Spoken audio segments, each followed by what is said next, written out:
ifkauga soo baxay anigoona fahabaran nacawdiisa udugale kii igu anqariyo igaygo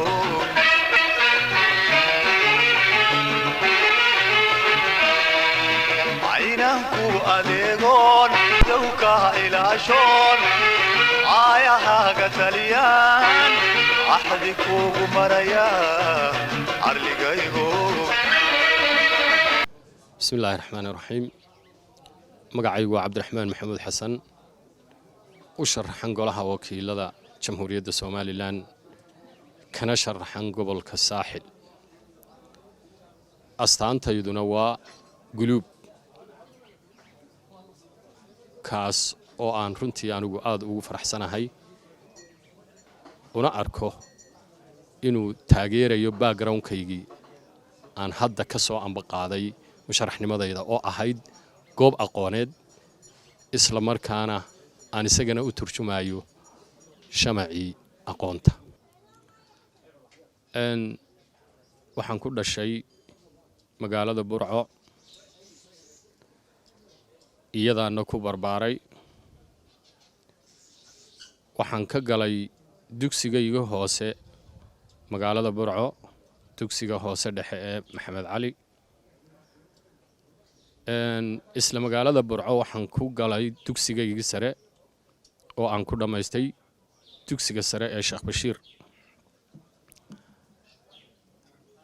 isla sidoo kale waxbarashadaydii sare xilliga waxa ay xilligii dawladda Soomaaliya ومان هلين فرصة أن كوجلو امتحان كي جامعة سببته مركي امتحان كوحلو قلي شريه وجامعة هو يكوي لينون حلقاس مقالة مقدشو إن وحن هي حلقة هو يديو حنون سنيسي تاسي مسامحين مركاين أن أفريستو امتحان كي جامعة حلقة هسيه شيء وحن مدير كدب أنجلي محد كي تبارك معلمين تا teacher training institute أو دلكي سومالي لورن شري كجيا لي لما مقالو كليه مقالة مقدشو هي مقالة هرجيسة تكسيجا تبارك معلمين تا أو حبرشدي صلى الله سنة هيد وحنكو جلي هالكا جامعة هرجيسة أي مكتهاي أو حلقة لورن شري فيرس جولاي dugsiga sare Feras Sulay oo markaa loo bedelay maxadka tababarka macallimiinta markii aan dugsigaas dhamaystay tababarka macallimiinta wuxuu qorshuhu ahaa in aan dalka macallin ka noqdo oo aan wax dhigo hase yeeshee waxa qorshaha ku jirtay qofku inuu sanad macallin noqdo dabadeedna uu jaamacadii la foole galo 2 sano oo dambe sida digrigiisa ku qaato waxaan markaa tijaabiyay markaan dugsiga dhamaystayba intaanan macallin noqonin inaan si toos ah u galo jaamacadii la foole hase yeeshee markii aan sidaa u bilaabayba waxa dhacday in ay ka bilaabmeen dalka dagaaladii sokeeye isla markaana sidaa loogu kala qaxay magaalada Muqdisho waxaan ku soo noqday dalka anigoo soo maray jid dheer iyo rafaad iyo adigu hawl badan kadib markii Somaliland qarankan dib loo dhisay ee dalka dib jaamacaduhu uga ambaqaadmeen waxaan waxbarashadaydii haddana dib uga bilaabay jaamacadda Burco oo aan galay kulliyadda maamulka iyo maareynta halkaas oo aan ka qalin jabiyay waxa ku xigtay isla masterkaygii in aan haddana ku galay jaamacadda weyn ee Burco iyadoo iyadana aan ka qalin jabiyay kulliyadda cilmi baarista ama research-ka waxa la yiraahdo aan masterkaygina ku diyaariyay inta haddaan kaga gudbo sooyaalkayga aqooneed waxa aan iyadana jecelahay in aan waxoogaa iyadana ka bayaamiyo isla sooyaalkaygii shaqo sooyaalkayga shaqo waxa uu u badnaa ama waxaan odhan karaa waxa uu ahaaba adeega bulsho shaqadii iigu horreysay ee aan qabtaa waxay ahayd shaqo private ah oo ganacsi ah taasoo ahayd mid aan si gaara anigu u lahaa oo aan ku lahaa gobolka saaxil gaar ahaan magaalada berbera xilliyadaa waxaa jiray inflation iyo kacbablays arrimaha dhaqaalaha ee dalku aanay deganayn oo ay meherado badani kaceen businesskaygii markaa waxa uu ka mid noqday busineskii aan yeelanin in uu sii jiro ee uu galaaftay sixir bararkii xilligaa jiray kadib waxa aan si beersonaala shaqo uga helay oo aan ka shaqeeyey madaxtooyada jamhuuriyadda somalilan xafiiska maamulka iyo lacagta muddo kadib haddana markaan xafiiskaa ka shaqaynayay waxaan uga tegey si beersonaala waxaana u wareegay xaggaa iyo gobolka togdheer oo aan shaqo ka bilaabay dowladda hoose ee degmada burco dowladda hoose ee degmada burco waxaan ka soo qabtay xilal kala duwan oo uu u horreeyey agaasimaha waaxda cashuuraha dowladda hoose ee burco waxaa isagana aan la ii wareejiyey muddo kadib agaasimaha waaxda arrimaha bulshada ee dowladda hoose ee burco waxaa kale oo iyadana la ii wareejiyey ilaa had iyo jeer xilku ameerto agaasimaha waaxda maamulka iyo maaliyadda ee dowladda hoose ee burco halkaa markii ay maraysay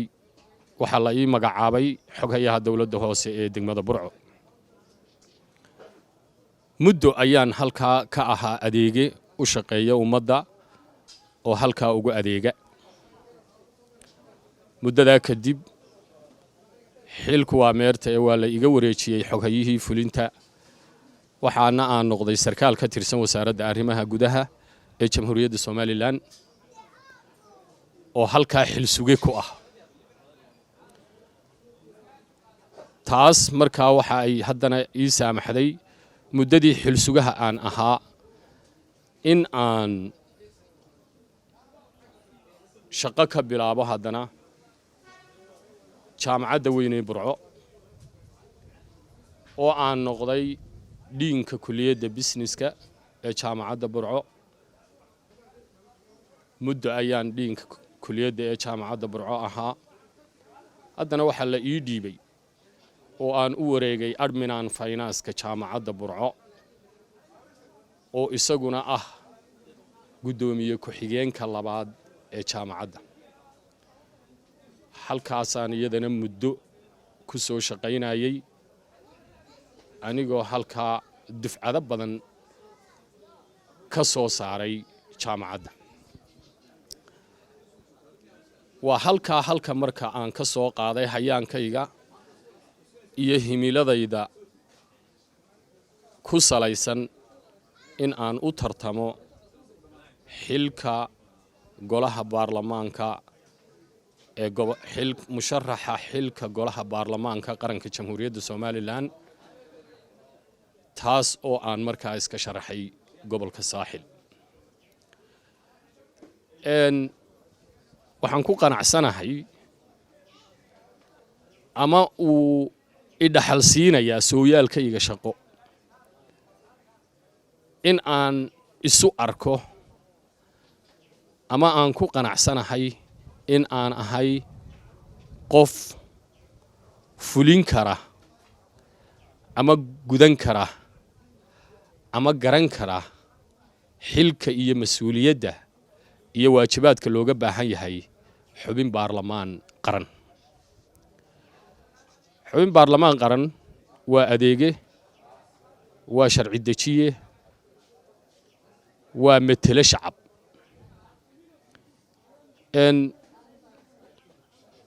waxa igu dheeri gelinaya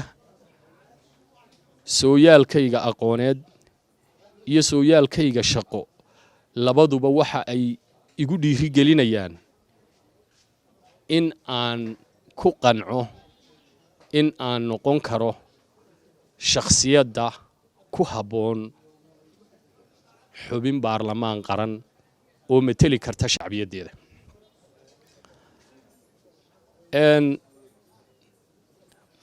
marka ay sidaa tahay cod bixiye codkaagu waa ammaano codkaagu waa ka goynaya masiirka ummadeenna codkaagu waa ka loo baahan yahay maanta in aad marisid halkii ku habboonayd haddaba si aad u gudatid waajibaadkaa qaran waxaan aaminsanahay in aan ahay qofkii aad siin lahayd codkaaga ee aad ku aamini lahayd haddaba anigu kumaan ahay markaan ku leeyahay waxaan ahay qofkii aad ku aamini lahayd codkaaga kumaan ahay anigu waxaan ahay qof diin leh qof daacada qof dadnimo leh qof daryeel leh qof duug leh